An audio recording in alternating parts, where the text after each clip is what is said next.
And this, I thought this was really interesting, and I think Kai did do this one, the Municipal Journal of the Institute of Municipal, and it's just... It's literally the most interesting box. Some of this stuff, he's seen all the photographs that Kai did, all the scans. Oh yeah, because he took those and Yeah. came back. Kai didn't scan everything. Yeah, so if you just wanted to tell us about the fact that it was a 3-day week and we were having to have power cuts. Yeah, well, we designed originally, because I suppose I should go back to one stage further.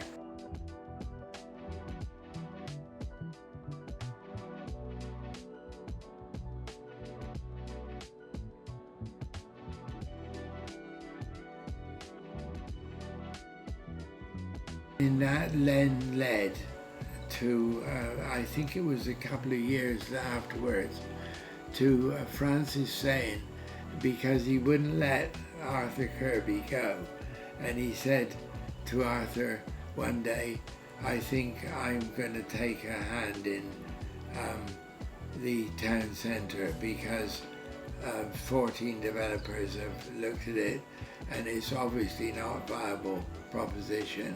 And I've got no family to leave any money to, and so I'd like to do the town centre for Shepton Mallet. And his house was on the hill overlooking the centre, and Arthur designed that house for him at the time.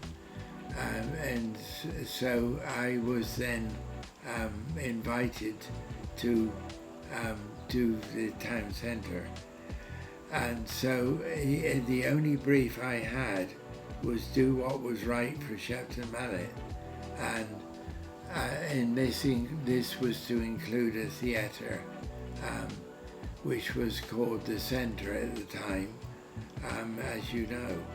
Francis was quite unique in many ways, inasmuch that he said to me one day, we need a theatre as part of the sound centre, and so we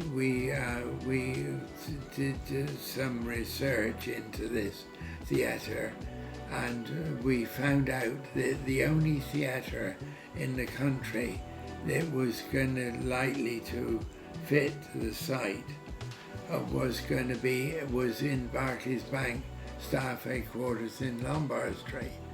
And so Francis, being Francis, said, right, well, we'll have to visit them and see what it is that they've got that's unique. And because the pressure on the site was such that it was very, very unique, and it's very small. Also, we went one day by train up to London to see them in Barclays Bank staff headquarters, as it was, because I think I'm right in saying that it's still the only site that's got a movable floor in it. And our problem was the 3-day week to start with, and that stopped us from drawing in a normal sense of the word with our drawing boards that we had in those days, which were mechanical in the sense that wheels on them, but we couldn't see to draw, so we had a series of candles around them. The tower didn't have a clock on it, and when most of the photographs that I've got don't show the tower with a clock on it, and it was only afterwards that it was said really the tower ought to have a clock on it. So I designed a clock in connection with Smith's at Derby, and so that's how it came about. And so the on the tower was also to be the public address announcement for elections, were presumably by Mendip District Council, and so that's what the balcony was for originally. And so it was to tell the public what was going on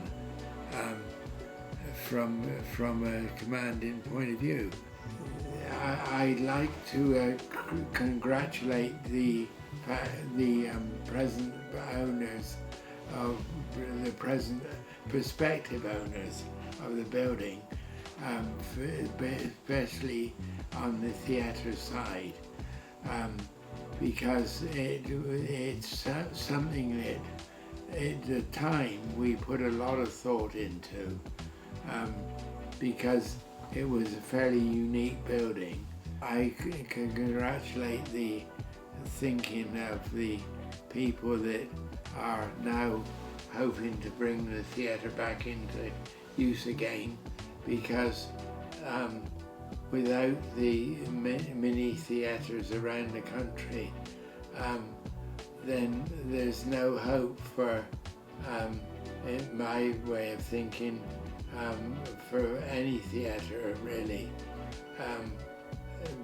because I think that they will be lasting a long time in small theatres.